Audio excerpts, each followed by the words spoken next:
Shalom para sahabat insani yang dikasihi Tuhan. Selamat berjumpa kembali melalui channel Renungan Rohani Insani, Inspirasi Sabda Allah hari ini bersama Pastor Stefanus Chandra yang sedang bertugas melayani di Paroki Santo Clemens Mandonga, Kendari. Selamat mendengarkan.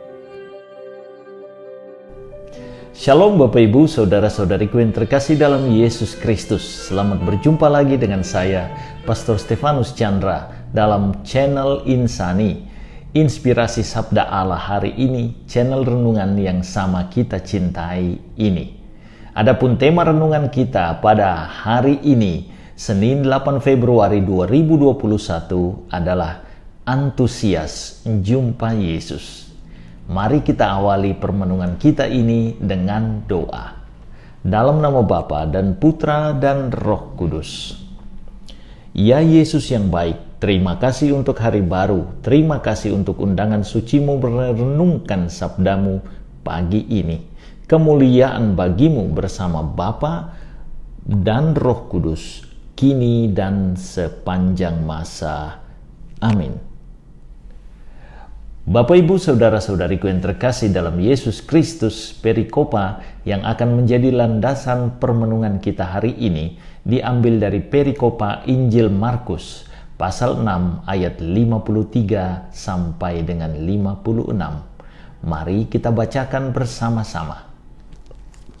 Setibanya di seberang, Yesus dan murid-muridnya mendarat di Genesaret dan berlabuh di situ. Ketika mereka keluar dari perahu, orang segera mengenal Yesus. Maka berlari-larilah mereka ke seluruh daerah itu dan mulai mengusung orang-orang sakit di atas tilamnya kepada Yesus. Di mana saja kabarnya ia berada. Kemanapun ia pergi, ke desa-desa, ke kota-kota, atau ke kampung-kampung, orang meletakkan orang-orang sakit di pasar dan memohon kepadanya supaya mereka diperkenankan hanya menjamah jumbai jubahnya saja, dan semua orang yang menjamahnya menjadi sembuh. Bapak Ibu, Saudara-saudariku yang terkasih dalam Yesus Kristus, bacaan Injil kita hari ini menegaskan bahwa kehadiran Yesus tatkala ia mendarat di pantai Danau Genesaret atau Danau Galilea mendatangkan antusiasme dan sukacita bagi orang-orang di sana karena Yesus hadir sebagai tabib yang ajaib. Segala macam penyakit disembuhkannya.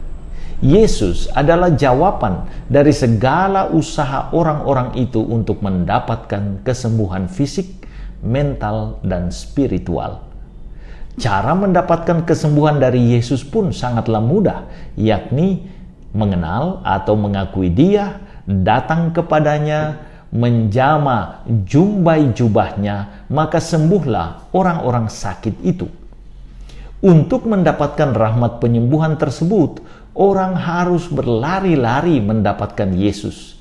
Jadi, ada usaha fisik yang maksimal untuk mendapatkan Dia. Ada hal yang menarik yang disampaikan Injil kita hari ini. Orang-orang yang sehat berusaha untuk sungguh-sungguh membawa orang-orang sakit agar berjumpa dengan Yesus.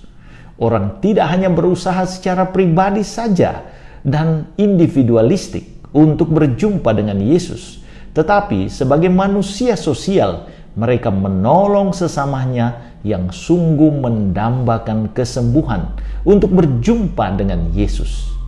Sifat egois terkikis ketika bertemu dan mendapatkan Yesus guna mendapatkan keselamatan.